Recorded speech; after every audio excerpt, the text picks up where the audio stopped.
Israel जिंदाबाद था, है और रहेगा, और हिंदुस्तान जिंदाबाद था, है और रहेगा। अगर सिर्फ धर्म के नाम पर, जमीन के छोटे से टुकड़े के नाम पर अगर जिहाद चलाया जाए, और सिर्फ एक नहीं 57 कंट्रियों को उकसाया भी जाए साथ में कि आप भी हमारे साथ आओ, हम तो जिहाद कर ही रहे हैं, हम तो आतंकवाद फैला ही रहे हैं, आप भी आओ हमारे साथ, तो बताओ उस स्थिति में एक छोटा सा देश जो है वो क्या करेगा। गाजा पट्टी से शुरू हुआ, जब वो कर रहा था बीच में आप कौन थे बीच में करने वाले। 7 अक्टूबर को आपने इजरायलियों का दर्द नहीं पहचाना, उनकी महिलाओं को नंगा नचाया गया, पूरे विश्व ने देखा वो वीडियोस, तब आपके लिए उसके लिए प्यार नहीं था, तब इंसानियत नहीं है। उसके बाद जब वो रिटेलिएट करते हैं तो फिर बच्चे आगे कर देते हैं, महिलाएं आगे करते हैं। मैं कहता हूँ वो भी गलत है, मैं कहूँगा गलत है, मगर एक्शन का एक ओवन में बच्चे को भून दिया गया, आप उसको साइड कर कर अपने बच्चे आगे कर रहे हो। आज यहाँ पे ईरान का राजदूत कह रहा है कि मोदी जी चाहे तो युद्ध रुकवा सकते हैं। जब पाकिस्तान के घुसपैठी आकर के यहाँ हमारे देश में आतंकवाद फैलाते थे, आए दिन लोगों को शहीद करते थे, 1996 में जब सीमा पार किए पाकिस्तान की, भारत में घुसे, कारगिल युद्ध हुआ, तब तुम्हारा कहाँ था इंसानियत?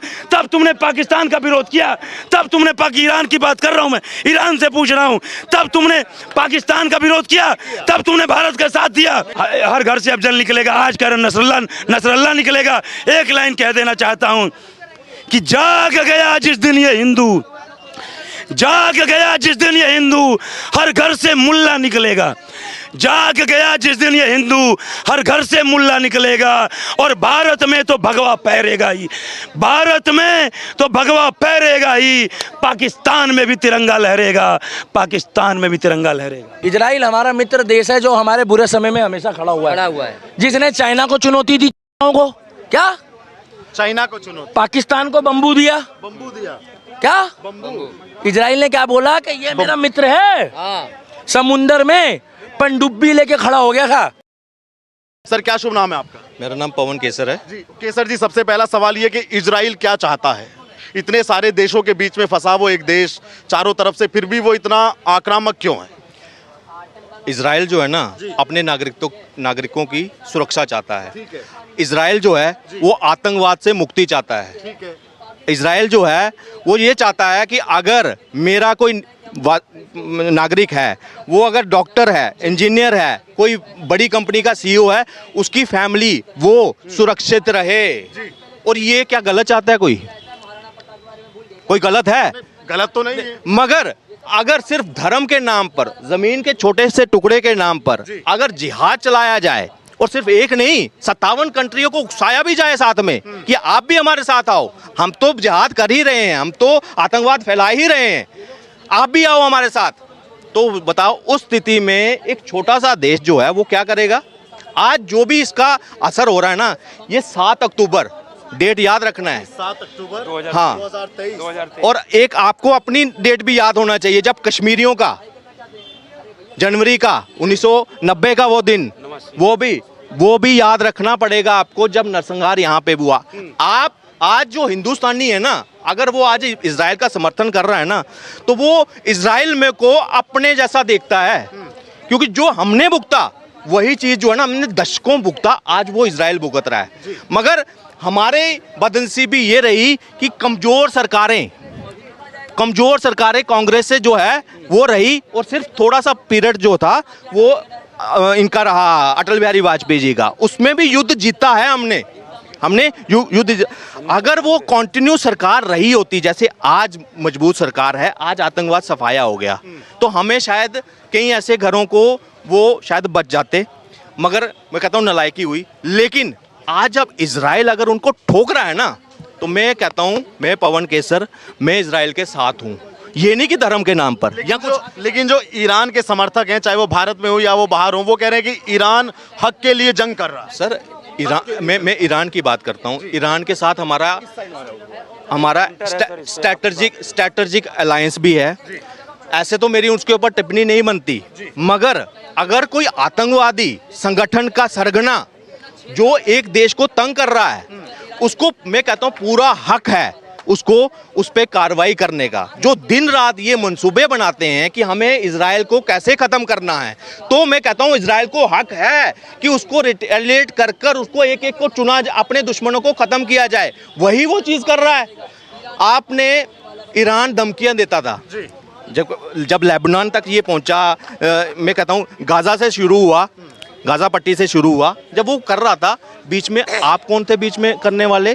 7 अक्टूबर को आपने इजरायलियों का दर्द नहीं पहचाना? उनकी महिलाओं को नंगा नचाया गया, पूरे विश्व ने देखा वो वीडियोस। तब आपके लिए उसके लिए प्यार नहीं था, तब इंसानियत नहीं है। उसके बाद जब वो रिटेलिएट करते हैं तो फिर बच्चे आगे कर देते हैं, महिलाएं आगे करते हैं। मैं कहता हूँ वो भी गलत है, मैं कहूँगा गलत है, मगर एक्शन का एक ओवन में बच्चे को भून दिया गया, आप उसको साइड कर कर अपने बच्चे आगे कर रहे हो। ये मेरी बात सुनिए, आज ईरान के जो लोग हैं ना, आज वो उनको ऐसे कांप रहे हैं, वो डर रहे हैं इस चीज़ के कि इजराइल ने जो हाल लेबनान में किया, गाजा पट्टी में किया, हमास में किया, मतलब धीरे धीरे वो सिर्फ हम सोचो कि अपना कचरा नहीं साफ कर रहा, ये आतंकवाद जो है ना, ये पूरे विश्व के लिए कचरा है, ये जल्दी जल्दी समेटा जाता है। आप मुझे एक चीज़ बताइए, एक मिनट, ईरान की बात करते हैं, इनका सबसे बड़ा भाई जो है सऊदी था, दुबई था, यूएई, वो क्यों चुप है आज? यहाँ के मुस्लिमों से मैंने बात किया, वो तो कह रहे हैं कि सऊदी वाले तो सिर्फ पैसे के पीछे पड़े हुए हैं। यही थी ना, उनको अकल आ गई है, उनको अकल आ गई है कि तेल हमारा कुछ लिमिटेड है, ठीक है ना। अब हम वो कट्टरवाद वाला जो सिस्टम है ना, वो उसको हम या तो वो चलाएं या तो अपना आने वाले अवसर देखें, अगर 100 साल बाद हम क्या करेंगे, या तो उस पर चलें। अगर कट्टरवाद रखेंगे तो कोई भी देश उसमें नहीं आएगा। उन्होंने फीफा कराया, उन्होंने वर्ल्ड कप करवाया, जबकि वहाँ बैन था ये सब। क्यों करवाया? क्योंकि आने वाले समय में उनको वो पेट्रोल नहीं दिख रहा, उनको टूरिज्म दिख रहा है, उनको टूरिज्म दिखता है, उनको मेडिकल टूरिज्म दिख रहा है, उनको ऐसे टूरिज्म दिख रहा है। एक सिटी बना रहे हैं कोई वो शायद दुबई या वो पूरा पता नहीं कितने किलोमीटर की है, वो अंदर ही है सब कुछ, उसमें पेड़ भी अंदर, सब कुछ अंदर, वो दिखाने के लिए आकर्षण का केंद्र। अगर वो रेडिकलाइज होकर पहले की तरह अगर वो ट्रीट करे, फॉरेन टेररिस्टों को फंडिंग कर रहे, ऐसे देशों को फंडिंग कर रहे, तो कोई भी देश उसके ऊपर ट्रस्ट नहीं कर पाएगा। इसलिए वो तो समझ गए। मैं कहता हूँ 57 देशों, आप भी अपने अंदर का कचरा खत्म करो। आज नया नया कचरा पता कहाँ उड़ेला है इन्होंने, वो जो जमायते इस्लाम ने कहाँ उड़ेला, बांग्लादेश में अपना एक पपेट बिठा दिया वहाँ पे। अब वो कचरा आतंकवाद का ना वहाँ पनपेगा।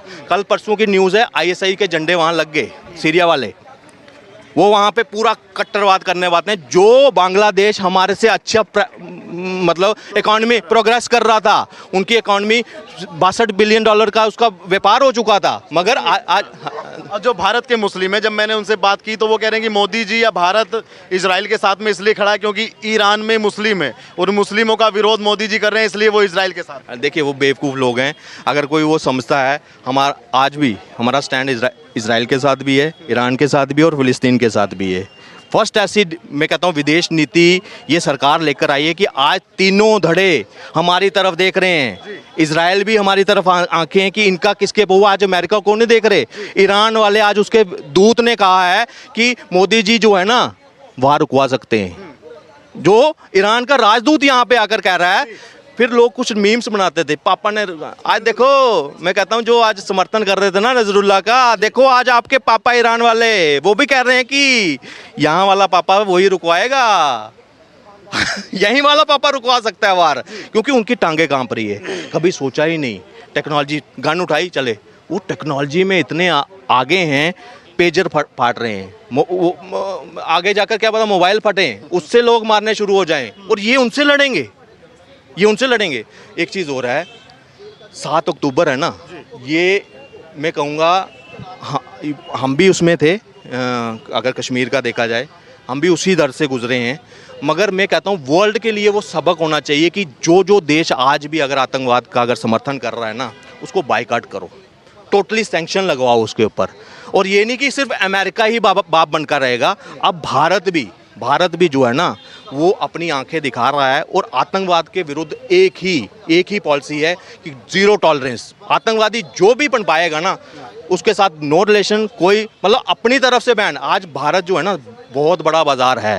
काश ये शक्ति ना पिछली सरकारों ने समझी होती तो आज पूरी दुनिया झुक रही होती है आज हमारे सामने, बिल्कुल होती। आपसे मेरा सवाल ये है कि जब 180 से ज़्यादा मिसाइलें ईरान ने इजराइल की तरफ छोड़ी तो इजराइल का ये कहना था कि हम ऐसी क्षमता रखते हैं कि ईरान को नक्शे से ख़त्म कर सकते हैं। नहीं 100% देखिए, अभी जो भाई साहब ने कहा टेक्नोलॉजी की बात, तो कहीं ना कहीं टेक्नोलॉजी तो है ही है। और दूसरी बात, एक बात आपको बता दूं, जो अपने वजूद के लिए लड़ता है, जो अपने स्वाभिमान के लिए लड़ता है, जो अपने देश के लिए लड़ता है, अपने नागरिकों की सुरक्षा के लिए लड़ता है, उसकी जीत हमेशा होती है। आज मैं पूछना चाहता हूं, आज यहाँ पे ईरान का राजदूत कह रहा है कि मोदी जी चाहे तो युद्ध रुकवा सकते हैं। जब पाकिस्तान के घुसपैठी आकर के यहाँ हमारे देश में आतंकवाद फैलाते थे, आए दिन लोगों को शहीद करते थे, 1996 में जब सीमा पार किए पाकिस्तान की, भारत में घुसे, कारगिल युद्ध हुआ, तब तुम्हारा कहाँ था इंसानियत? तब तुमने पाकिस्तान का विरोध किया, तब तुमने ईरान की बात कर रहा हूं मैं, ईरान से पूछ रहा हूं, तब तुमने पाकिस्तान का विरोध किया, तब तुमने भारत का साथ दिया, तब वहां आखिर ये बताइए, पाकिस्तान भी यहाँ घुस करके इंसानियत की हत्या किया।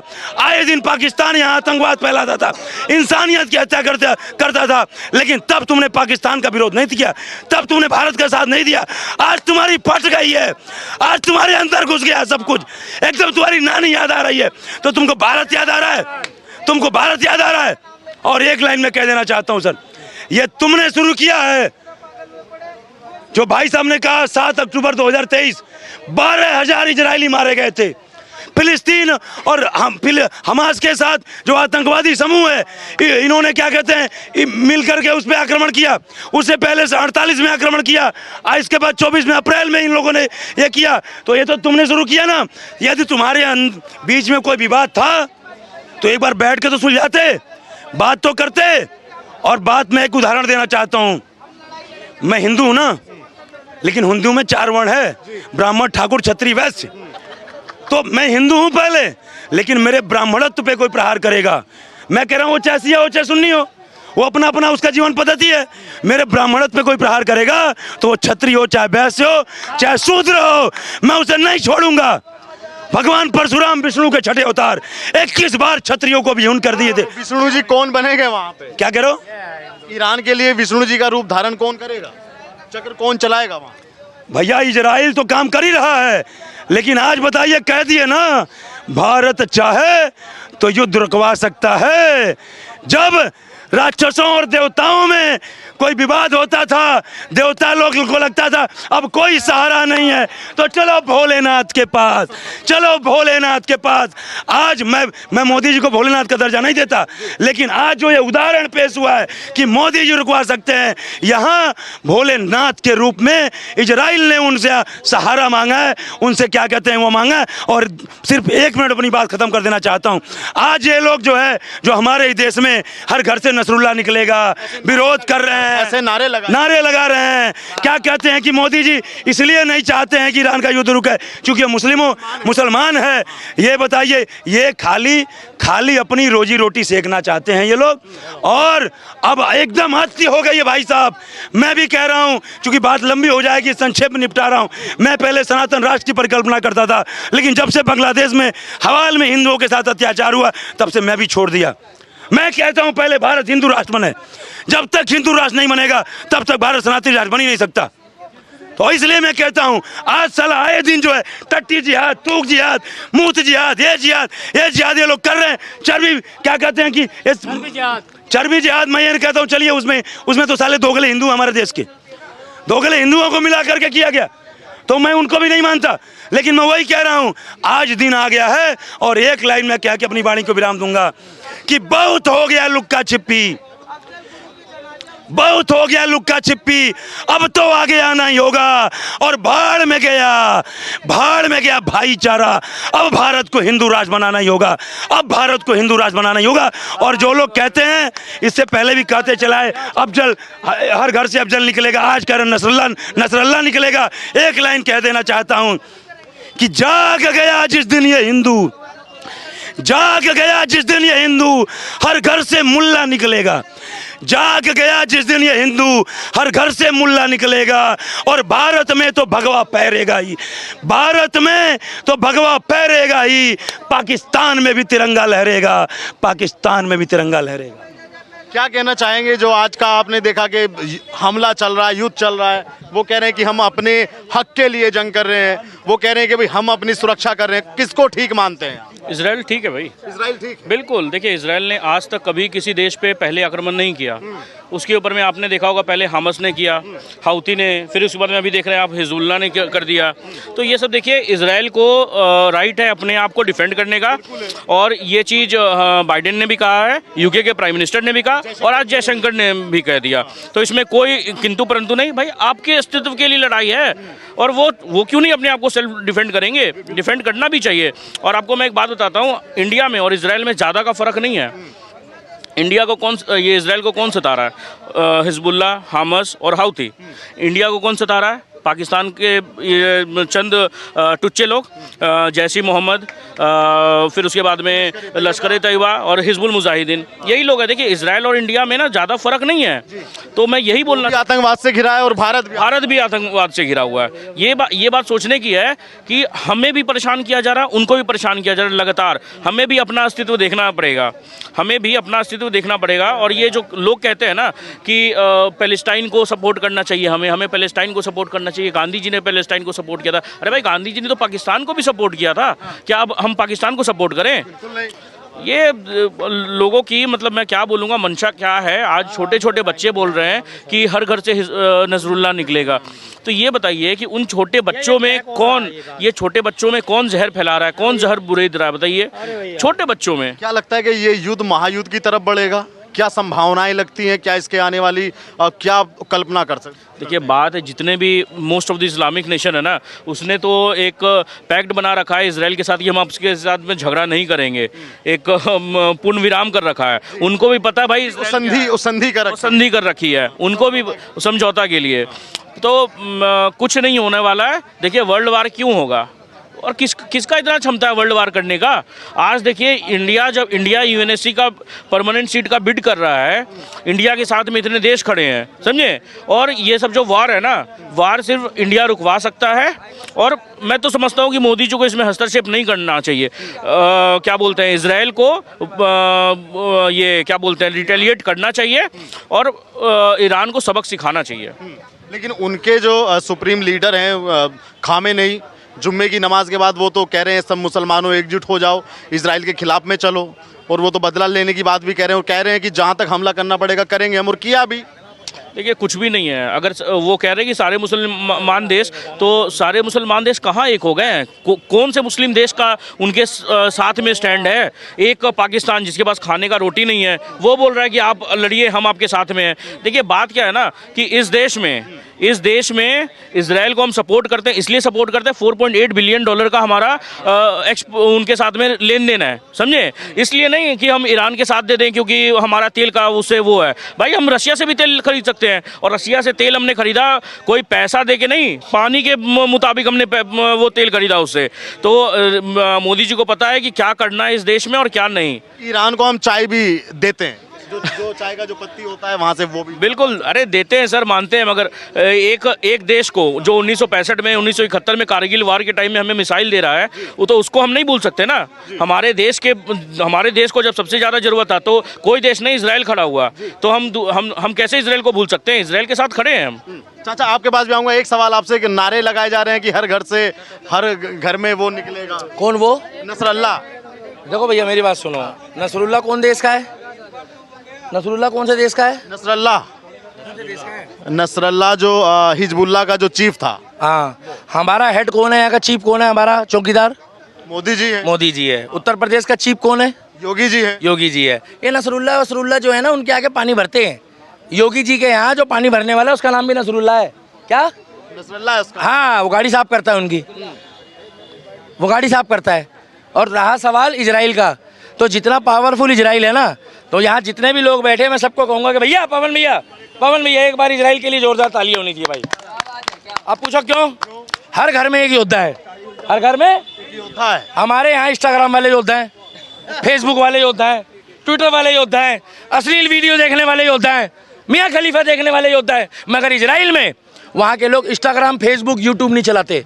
वो लोग कहते हैं हम जिएंगे इजराइल के लिए और मरेंगे इजराइल के लिए। मगर हमारे यहाँ कहते हैं हम धर्म के लिए मरेंगे, जातियों में बटेंगे और एक दिन कटेंगे। आज तो मोदी का भी बयान आ गया, आज तो मोदी ने भी कह दिया कि बटोगे तो कटोगे। क्या बटोगे तो कटोगे। सरदार जी ने भी सही बोला है, बटोगे कटोगे तो साइड में सटोगे।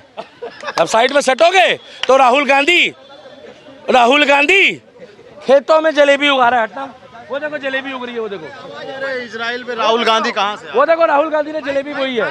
राहुल गांधी कहाँ से आ गए? राहुल गांधी कल हरियाणा में बोल रहा है हाड़े उड़े कित जाएगा के करन लाग रहे। क्या बोल रहा है? आड़े उड़े कह रहा मैं ऐसी जलेबी बनाऊंगा जो जैसी खाओगे वैसी निकलेगी। नहीं समझे? बस साइज बड़ा हो जाएगा। अच्छा ये बताइए, इजराइल ने चेतावनी दी है ईरान को कि हम चाहें तो नक्शे से खत्म कर सकते हैं ईरान को, और वहां से कट्टरपंथी भाई, एक बात मुस्लिम बताऊं। शासन भी खत्म। देखो मैं सबसे ज्यादा दुनिया में विश्वास करता हूँ राम के ऊपर। मेरा राम जो कहता है वो करता है। मेरा राम अगर भाई साहब धनुष बाण उठाता है तो रावण को खत्म कर देता है। मेरे राम ने जब आशीर्वाद के लिए हाथ उठाया तो आशीर्वाद भी दिया है। मेरे राम के दरबार से कोई खाली नहीं गया। उन्होंने राम ने आशीर्वाद दिया योगी जी को। आज योगी जी मुख्यमंत्री बन गया, एक दिन प्रधानमंत्री भी बनेगा। राम ने आशीर्वाद दिया मोदी जी को। मोदी जी कहाँ है? प्रधानमंत्री बन गए।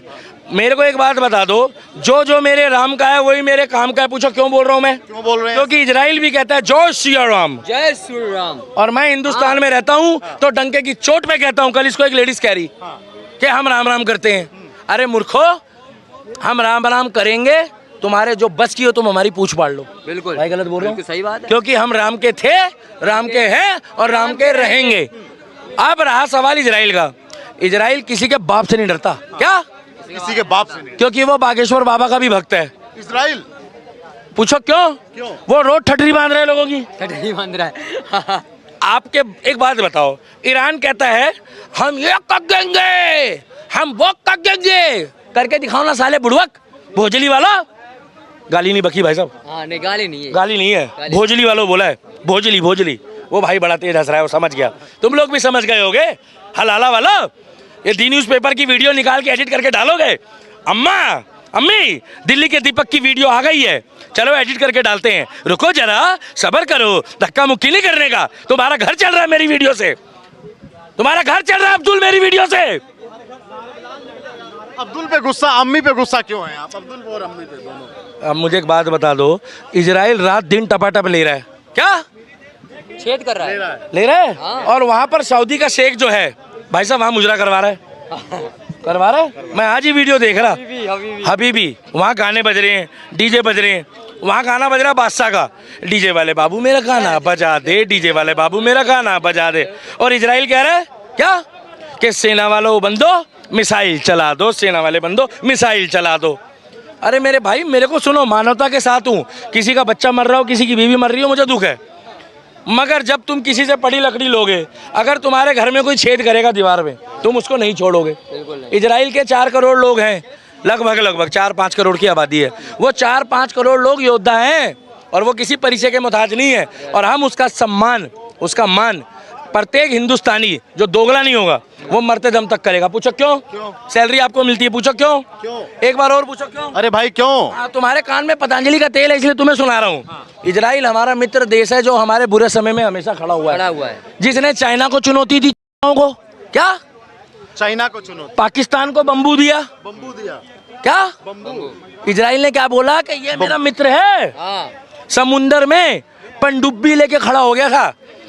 समुंदर में पनडुब्बी जिसको बोलते हैं समरीन। चले तुम्हारी इंग्लिश आती है क्या? गुस्सा नहीं। समरीन लेके खड़ा हो गया और समरीन में था एटम बम। क्या एटम बम? उनने क्लियर कह दिया चाइना को, ओए पीछे हट जा नहीं तो समरीन चो मिसाइल छाड़ दूंगा। तो चाइना पता क्या कह रहा है, ए चाचू ची, हम पीछे हट रहे हैं। ऐसी बोलते हैं वो, मुझे क्या पता। अब मेरे को थोड़ी आती है चाइनीज, क्योंकि भाई साहब इसीलिए। और अगर दोस्ती निभाए, चाहे वो हिंदुस्तान का किसी दोस्त हो, चाहे वो बाहर वाले का हो, और चाहे आकाश तो आगे तुम्हारा मित्र हो, चाहे तुम्हारा हो, अगर दोस्ती निभाए तो कम से कम उसका साथ जरूर देना चाहिए। आज इजराइल को हमारी जरूरत है। और जरूरत क्या है? इजराइल का राष्ट्रपति के पास जब मोदी गया ना, तो सीना उसका फक्र से क्या नाम है, यादोनिन पुतिन? व्लादिमीर पुतिन, रूस के ना। हाँ नहीं नहीं, इजराइल वाले का क्या नाम है? Netanyahu, Netanyahu. Benjamin Netanyahu. हाँ, बेंजामिन नेतन्याहू, एक रेट बंदा है, एक रेट बंदा है उसके लिए। सिटी, हाँ। और इजराइल वालों चाकते फट्टे ना पते गिल्ली सवेरे जलंधर और शाम ਨੂੰ दिल्ली पूरा। इजराइल एक नंबर देश है भाई, एक नंबर देश है। तुम लोग रात दिन झंडे लेके निकल रहे हो, मैं तो उनको कह रहा हूँ कि तुम जाओ, क्या जाओ, वहाँ हमास में खड़े हो, हाँ जहाँ पर वहाँ झगड़ा सुलझाओ।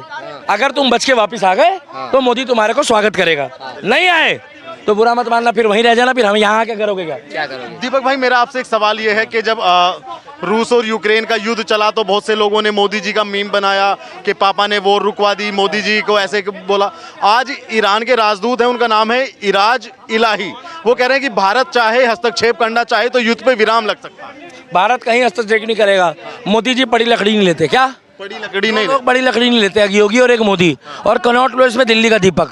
और अगर बड़ी लकड़ी खुद आके मेरे ऊपर चढ़ेगी तो भाई साहब फिर बुरा मत मानना, चोर की दाढ़ी में तिनका नहीं पूरा बांस दे दूंगा। बिल्कुल। आगे से कोई आएगा तो छोड़ूंगा नहीं, और शुरुआत मैं करता नहीं हूँ क्योंकि मैं राम का भक्त हूँ। मैं गौ रक्षक, जितने मेरे भाई हैं मैं उनको जानता हूँ, मैं उनको प्यार करता हूँ।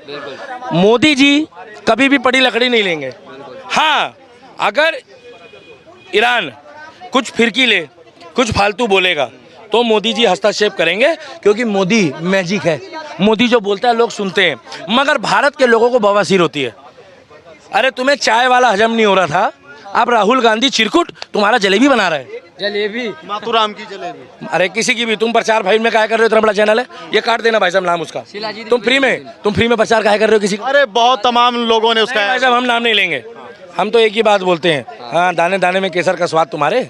हम तो एक ही बात बोलते हैं कि तुम जलेबी बनाओ या चाय बनाओ, मगर किसी को अंडर एस्टिमेट मत करना, क्योंकि इसी देश में डोली चाय वाला है, डाल देना। ये चाय वाला था, वही डोली चाय वाला दुबई में जाके हबीबी कर रहा था, महंगी महंगी गाड़ियों में घूम रहा था। तो गरीब हो या अमीर हो, कभी किसी का मजाक मत बनाना। हबीबी क्या होता है ये हबीबी?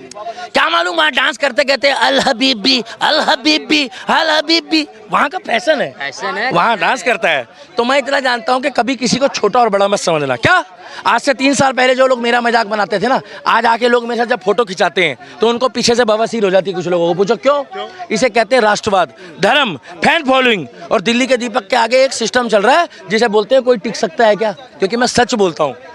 और इजराइल जिंदाबाद था, है और रहेगा, और हिंदुस्तान जिंदाबाद था, है और रहेगा। एक आखिरी सवाल के साथ मैं खत्म करूंगा। जो लोग भारत में, इजराइल भी युद्ध खत्म करेगा, हम लोग थोड़ी करेंगे। मेरा ये सवाल है कि जो लोग भारत में रहकर भी ईरान को अपना देश मान रहे हैं, खाते यहाँ का है, उनके लिए आपके पास में क्या शब्द है? और क्या सरकार को कोई कानून बनाना चाहिए, उन पे कार्रवाई करनी चाहिए कोई? तो सरकार करती क्यों नहीं है? जो अपने अब्बू को अब्बू ना बोले, जो अपने बाप को बाप ना बोले, जो बराबर वाले को बोले, क्योंकि उसके घर में मर्सिडीज खड़ी है। क्या मर्सिडीज खड़ी है? अरे मेरे भाई, सीधी सी बात है, मोदी जी को आए 2014 में। क्या 2014 से पहले वो मित्र रहा है हमारा। अरे तुम्हारे रिश्तेदार कांग्रेस वाले, वो भी इजराइल को मित्र बताते थे। तुम्हारी दादी इंदिरा गांधी स्वर्गों में है, वो भी इजराइल को मित्र बताती थी। भाई गलत तो नहीं बोल रहा? तुम्हारे पिताजी राहुल गांधी जलेबी वाले, नाम जलेबी भाई, भाई नहीं, चुप भाई भाई भाई, राहुल गांधी का नाम आज से नाम जलेबी भाई, जलेबी भाई। तुमने भाई तो सुनी थी, ये राहुल गांधी जलेबी भाई है। नहीं तो ऐसे लोगों के लिए सरकार को कानून बनाना चाहिए। कोई कानून नहीं बनाना चाहिए, इनके मुंह में सीधा जो है ना, इनके मुंह में सीधा टपा टप वही लगा दो। क्या? वही सफेदा। किस चीज का सफेदा? अरे वो नहीं यार, नीचे वाला नहीं बोल रहा, वो वाला बोल रहा हूँ जो फेविक्विक वाला होता है। वो भाई बड़ी तेज हंस रहा है यार, वो बड़ी तेज हंस रहा है। इनका मुंह बंद कर दो। इनका मुंह बंद कर दो। देखो ऐसे में बुलडोजर चलाना ठीक नहीं है, ऐसे में बुलडोजर चलाना ठीक नहीं है। हाँ ये जरूर है कि अगर वो झंडा लेके चलते हैं ईरान का, किसका? ईरान का। तो वही झंडा जो है वो पीछे से टेढ़ा करके जो है पिछाड़े में डाल के मोर बना दो। बिल्कुल, तेल ऐसा लगा रहेगा। के। तो इसीलिए हम कह रहे हैं तेल हबीबी है। क्या इजराइल में? तेल हबीबी। इजराइल में तेल हबीबी। एक बार और, इजराइल में तेल हबीबी। उन्हीं का तेल लेके टपाटप चलाना शुरू कर दो ईरान वालों की। जय श्री राम, जय श्री राम। तो इजराइल पे, ईरान पे आपने इन लोगों की बातें सुनी। आप भी क्या सोचते हैं कि जो अभी युद्ध चल रहा है, क्या यह युद्ध महायुद्ध की तरफ बढ़ेगा और इजराइल कहां तक इसमें शक्तिशाली साबित होगा, या जो और जो उसके आसपास में कंट्रियां हैं वो शक्तिशाली साबित होने वाली आने समय में? आपकी क्या राय है आप ज़रूर बताइएगा, और चैनल पर नए आए तो चैनल को सब्सक्राइब कीजिएगा। धन्यवाद।